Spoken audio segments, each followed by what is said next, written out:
La radio es un lugar especial, mágico, que es lo más parecido que yo conozco a un bar. Es un sitio donde la gente llega sin pagar, cuando quiere, no cuando tú quieres. Está el tiempo que quiere, no el tiempo que tú quieres, se va cuando quiere y si se siente bien tratada, respetada y se divierte, se queda y trae amigos. Y si no, no vuelve, se va y no vuelve. Federico Volpini, uno de los fundadores de Radio 3 y director de la emisora entre 1999 y 2003, lo sabe muy bien. La radio habla y a partir de ahí arranca la imaginación del oyente para ponerle rostro y sentimiento a lo que escucha. Algo mágico que ha cambiado. La tecnología ha transformado la forma de consumir la radio, la sensación de que muchas personas a la vez, en directo, escuchen una tertulia, una canción o una historia teatralizada, se pierde con los podcasts y los programas en streaming. A través de Volpini repasamos en tesis qué ha sido de la afición en la radio, por qué de ser tan importante quedó en un plano muy secundario y si hay esperanza de que vuelva.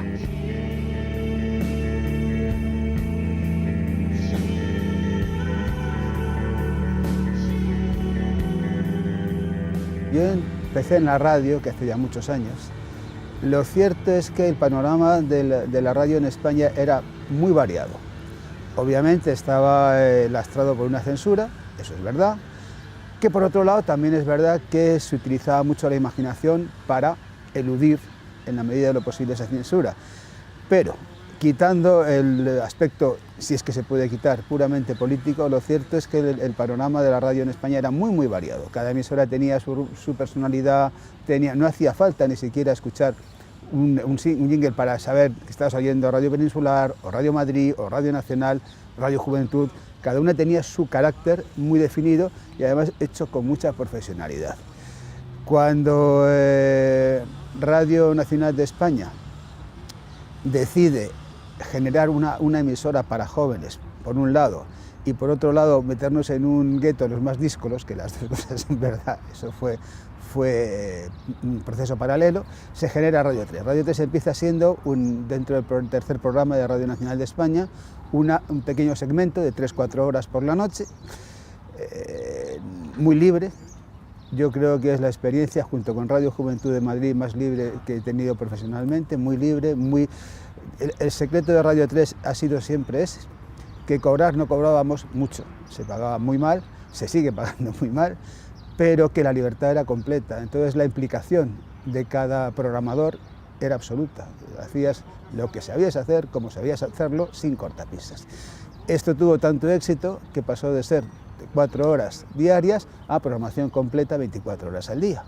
Y en ese momento, pues creo que no había nada más que Radio Juventud en Madrid que pudiera de alguna manera competir con eso. Y claro, Radio 3, Radio Nacional de España, con mucho más potencia, muchos más medios, acabó haciéndose con el mercado.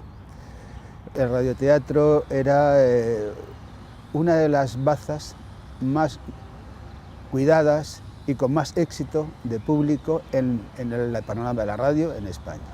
No solamente en España, en realidad en todo el mundo. La ficción dramatizada para audio funcionaba muy bien en todas partes. Bueno, era una cosa tan magnífica que los niños empezábamos a leer a partir del radioteatro. Y en el radioteatro se dice de vez en cuando que es muy caro, depende.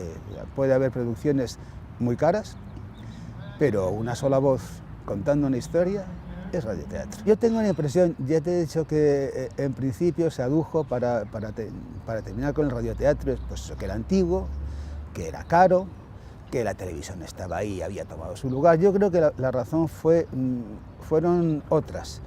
Una razón política. Se asociaba el radioteatro con el franquismo. Se había acabado el franquismo, todo lo que oliera eso, fuera. Creo que hubo una segunda razón que es gremial hasta cierto punto.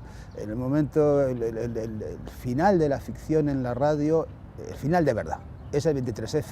En el momento en que la información es tan poderosa que acaba con todo lo demás. Y los periodistas, yo tengo muchos amigos periodistas, mi padre era periodista, son como el cangrejo de río americano. Donde ellos llegan, se quedan con todo y eliminan todo lo demás, pero no, yo no creo que sea mala intención, es que piensan sinceramente que todo lo que no sea información no es interesante, que no tiene sentido.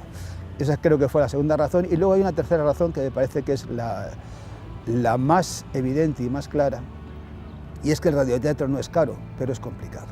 Quiero decir, el radioteatro exige profesionales muy cualificados, con una larga experiencia detrás, que te generan unas obligaciones que otras profesiones no te generan.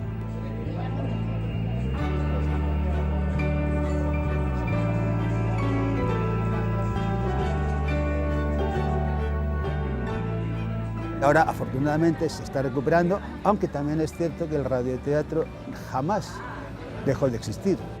Que si en algún momento alguna emisora volviera a programar radioteatro, las demás tendrían que hacerlo porque es un género muy competitivo, muy rico, ¿no? Es muy difícil ignorarlo cuando lo hay. Si no lo hay, no. De hecho, nosotros hacemos radioteatro, no radioteatro porque no se emite, audiodrama cara al público, funciona muy bien. Llevamos 12 años haciéndolo todos los meses, audiodramas cara al público, y se da esa mágica experiencia de que el público ve que es mentira, te ve que estás ahí delante leyendo con un papel, y a los 5 minutos está en tu historia. Le da absolutamente igual que tú estés ahí o no, está escuchando lo que está generando en su imaginación. El radioteatro, al fin y al cabo, es crear un espacio que no existe, irlo generando en el tiempo según se va produciendo ese radioteatro. Entonces, cada oyente genera en su imaginación paisajes, movimientos, rostros, y eso es muy poderoso.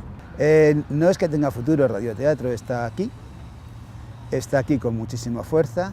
El que haya 2 millones de descargas de un producto de ficción a una sola voz, hecho hace 20 y tantos años, 30 y tantos años, no sé, sí, 30, 40 años, es muy revelador. El que Julia Roberts se haya planteado, no he vuelto a leer nada sobre el tema, con lo cual no sé si eso se ha hecho o no, pero se lo ha planteado. La actriz mejor pagada de Hollywood se haya planteado hacer una serie en podcast, significa que ese género tiene un vigor, tiene una fuerza y tiene un interés. Ningún empresario invierte si no es porque va a obtener un beneficio. Cierto es lo que ocurre con la BBC en Inglaterra, lo que ocurre con Radio Baviera, que tienen una producción densa, extensa de radioteatro, quizá las instancias públicas, lo mismo que dotan a la universidad, lo mismo que dotan al libro, lo mismo que dotan al teatro, deberían tal vez plantearse dotar al radioteatro. Pero no pasa nada. Si no ocurre como no ha ocurrido hasta ahora, el campo comercial lo está recuperando. Si el campo comercial lo recupera, es que funciona. No es que tenga futuro, está ahí, ahora.